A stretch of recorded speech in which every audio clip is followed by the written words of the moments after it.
निर्ममता से मारपीट की गई है। ये उसके शरीर पर मौजूद चोटें साफ जाहिर कर रही हैं।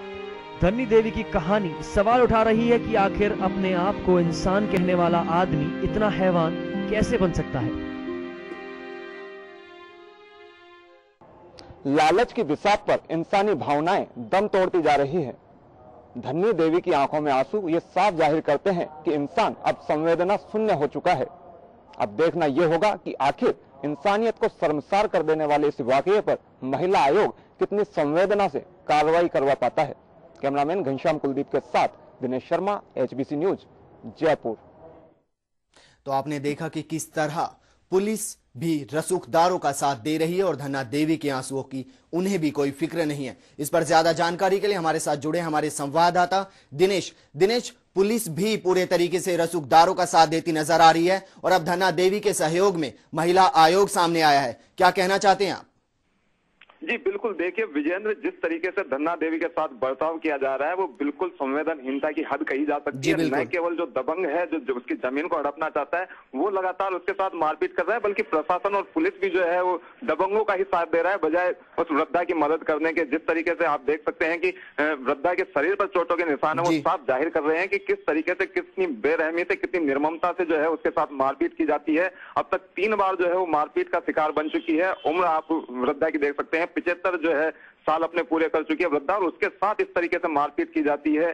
जिस देश में ये कहा जाता है कि यत्र नार्यस्तु पूज्यन्ते रमन्ते तत्र देवता, उस देश में जो है महिलाओं के साथ इस तरीके से बर्ताव किया जाता है और उसकी उम्र का भी ख्याल नहीं रखा जाता है, तो ये एक संवेदनहीनता की हद कही जा सकती है। और अब जो है ये महिला, जब उसको न्याय नहीं मिला वहां पे पुलिस से, प्रशासन से, तो उसके बाद जो है कल महिला आयोग की जन सुनवाई थी, उसमें इस महिला ने अपनी फरियाद लगाई है महिला आयोग के सामने। और महिला आयोग ने, जैसा कि हमने महिला आयोग की अध्यक्ष लाड कुमारी जैन से पूछा था कि क्या वो इस मामले में करने जा रहे हैं, तो उनका कहना है कि इस मामले में जो है वो तुरंत रूप से रिपोर्ट मांगी गई है प्रशासन से और पुलिस से, और उसके बाद जो है वो दोषियों के विरुद्ध कार्रवाई की जाएगी। जी बिल्कुल दिनेश, दोषियों के विरुद्ध जो है कार्रवाई की जाएगी। आपने अगर पुलिस महकमे से बात की हो, वहां के पुलिस इंस्पेक्टर से बात की हो, उनका क्या कहना है? क्योंकि जिस तरीके से साफ तौर पर उनके ऊपर जो है इल्जाम लगाया जा रहा है कि वो रसूखदारों की जो है पैरवी कर रहे हैं। देखिए, संबंधित पुलिस अधिकारियों से तो हमारी बात नहीं हो पाई, मामला क्योंकि सीकर का है और महिला जो है वो कल जन सुनवाई के तहत यहाँ पे आई हुई थी। उसके बाद में जो है उस वृद्धा से हमारी बात हुई, लेकिन बर्बरता जो है वो निश्चित रूप से महिला के साथ बरती गई है। ये जो है उसके शरीर पर जो चोटों के निशान है वो साफ जाहिर कर रहे हैं।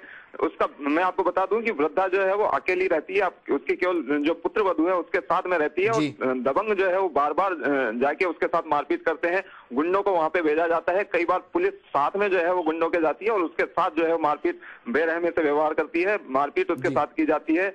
तो कुल मिलाकर अब महिला का ये कहना था कि उन्होंने जो है पुलिस ने रिपोर्ट तक उनकी दर्ज नहीं की, तो अब जो है उनको केवल उम्मीद है तो महिला आयोग से, जो कल उन्होंने वहां पे फरियाद लगाई, और उम्मीद की जानी चाहिए कि अब महिला आयोग जो है इस पूरे मामले में संवेदना बरतेगा और दोषियों के विरुद्ध कार्रवाई सुनिश्चित की जाएगी। जी बिल्कुल दिनेश, एक छोटा सा सवाल और आपसे जानना चाहेंगे कि जैसे कि हमने सुना कि 18 हेक्टेयर के करीब जमीन है जिसमें से धन्ना देवी का 8वां हिस्सा है, बाकी सब अपनी जमीन उस रसूखदार को बेच चुके हैं। कहीं ऐसा तो नहीं कि उस पूरे कारवां के अंदर, पूरी कार्रवाई के अंदर धन्ना देवी की भी जो जमीन है वो बेची जा चुकी है?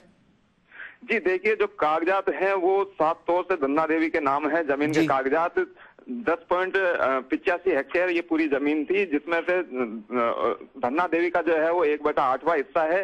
उस जमीन में जो उसके दूसरे रिश्तेदार हैं उन्होंने केवल अपनी जमीन बेची है और धन्ना देवी की जमीन जो है वो फिलहाल भी धन्ना देवी के कागजों में जो है वो धन्ना देवी के नाम ही बोल रही है।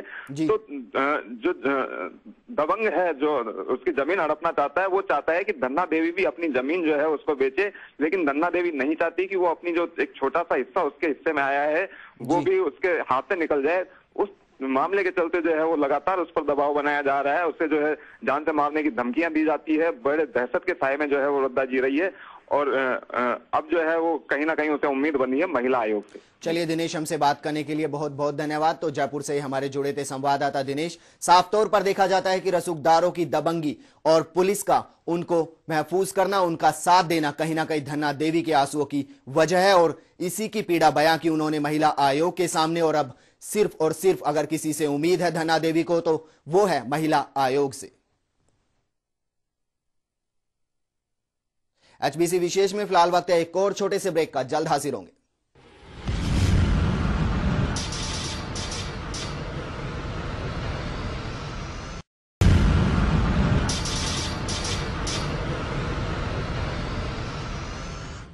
एचबीसी विशेष में ब्रेक के बाद आपका स्वागत है। अमेरिका के न्यूयॉर्क में आए सैंडी तूफान की लहरें अमेरिका में तो हाहाकार मचाई रही हैं, लेकिन अब ये लहरें लेक सिटी तक पहुंच गई हैं। उदयपुर के सरीन दंपत्ति की दोनों बेटियां न्यूयॉर्क में रहकर पढ़ाई कर रही हैं। जब दंपत्ति को तूफान के बारे में पता चला तो दंपत्ति के पैरों तले से जमीन सरक गई, लेकिन अब दोनों बेटियों से बात कर माता पिता ने राहत की सांस ली है। पेश है ये रिपोर्ट।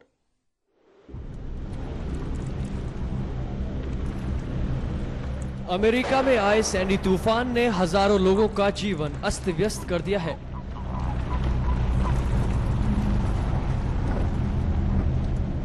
उससे अमेरिका की ही नहीं बल्कि कई देशों के लोग भी उसमें फंस गए हैं। वहीं भारत के कई राज्यों के लोग भी उसमें फंसे हुए हैं, जिसमें से उदयपुर के एक परिवार की 2 बेटियां भी हैं। लेकिन जब उनके माता पिता को वहां के सैंडी तूफान के बारे में पता चला तो एक बार तो वो घबरा ही गए, लेकिन कुछ समय बाद माता पिता ने अपने बच्चों से बात कर ली, तब जाकर उन्हें चैन पड़ा। जब हमें अमेरिका में आए जो चक्रवाती तूफान का पता लगा तो मन में एक बहुत ज़्यादा हमें चिंता हुई। हम बहुत चिंतित हुए कि बच्चे हमारी वहाँ पर कैसे हैं, हमारे रिश्तेदार वहाँ पर कैसे हैं।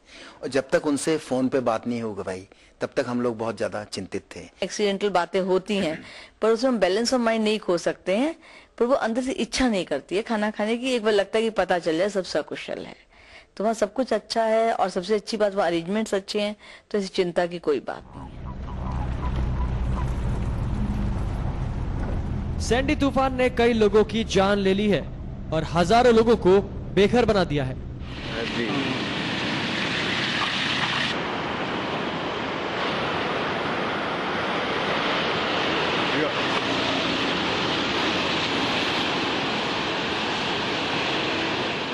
उनकी दोनों पुत्र के साथ वहाँ पे कई भारतीय जो हैं सभी तरह पूरी तरह सुरक्षित हैं।